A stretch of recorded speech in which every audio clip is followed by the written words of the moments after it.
Si Claire Castro is a spokesperson of the President and the Office of the President, or hindi ko alam kung kaninong spokesperson siya. So heto na naman si VP Pionatic Sara Duterte. Ayan siya, medyo nakapostura ngayon, naka-makeup, nagbihis, at higit sa lahat, mukhang naligo ang gaga.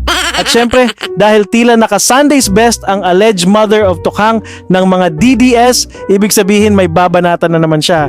Kung hindi maninira, may nakaschedule na naman siyang babanatan at sisiraan. Pero by the fact na spokesperson ka at merong seal ng Office of the President dyan, At this time nga, tila back to regular programming ang gaga sa pagbanat kay Palace Press Officer Claire Castro.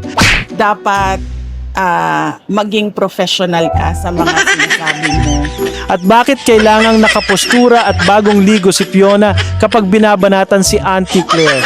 Dahil isa lang naman itong propaganda pitch sa kanyang bayarang DDS fake news cult network. Siyempre, expect that this footage will get processed like mass-produced propaganda ng kulto ng mga Duterte. She doesn't have the liberty na tulad sa atin, What? Bro, what are you talking about, man? no, na pwedeng magsalita ng kahit anong iniisip natin at kahit anong opinion natin. At least mukhang hindi siya pinabili ng suka ngayon. So, ayan siya, parang nagde-deliver ng memorized pitch sa media na kamakailan lang ay siniraan niya. But let's get to that later. Yung gestures, yung galaw ng kanyang mga mata, yung pagbigkas niya halatang scripted lang. Akala mo naman may credibility ang krung-krung queen ng kultong DDS para sabihin ang mga walang basehang pinagsasasabi niya. Kasi nagsasalita tayo para sa sarili natin. Pero kapag may scene, sa likod mo, sa harap mo, kung ano yung professionalism na hinihingi galing doon sa opisina na yun dapat ang ipakita at ibigay mo sa taong bayan. Professionalism daw. Does she even know what she's blabbing about? At galing pa yan sa anak ni Digongyo na certified na walang GMRC, mahilig magmura. Ina ninyong lahat! Mahilig magbanta. Huwag kang mag-alala, ma'am, sa security ko. Kasi may kinausap na ako na tao. Sinabi ko sa kanya, kapag pinatay ako, patayin mo si BBM, si Lisa Araneta, at si Martin Romualdez. No joke. No joke. At halatang walang pinag-aralan. Sinabi nila, ako daw ay krung-krung. Ako daw ay baliw. Ako daw ay wala sa tamang pag-iisip. Ano bang sabi ko sa inyong lahat?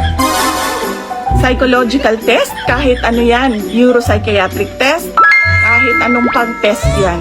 And that came from someone na hindi makapagsalita ng diretso o maging articulate at eloquent sa harap ng tao at media without reading off a script. Kung ano yung professionalism na hinihingi.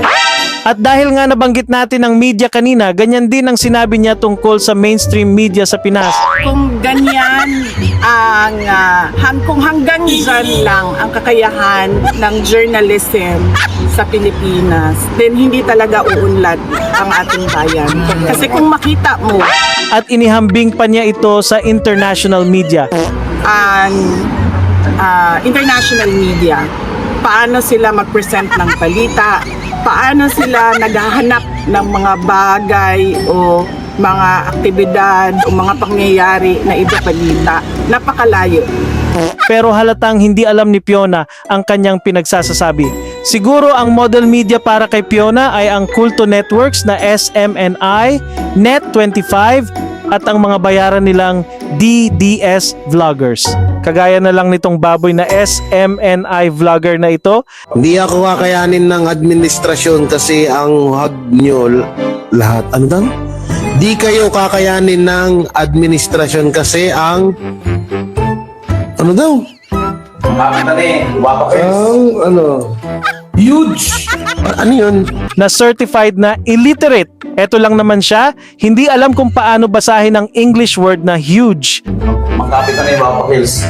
Slow utak ko eh. Lalaki! Ah, okay. Alam mo naman ako, di ko masyado ano yung mga ganyan English. Okay sana kung big maintindihan ko yun. Now back to Fiona. Yan talaga ang kagandahan kapag certified na krung-krung. Sinabi nila, ako daw ay krung-krung. Dahil wala na siyang discernment at self-reflection para alamin kung tama ba ang mga pinagsasasabi niya at kung may credibility ba siyang humingi ng professionalism sa ibang tao kung ganito lang naman ang pinaggagawa niya at pinapahiya pa ang Pilipinas sa buong mundo. Imagine myself cutting his head.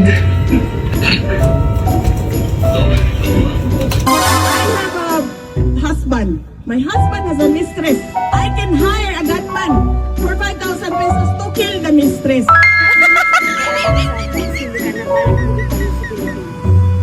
Ano na? Paksilik? Yung paksilik.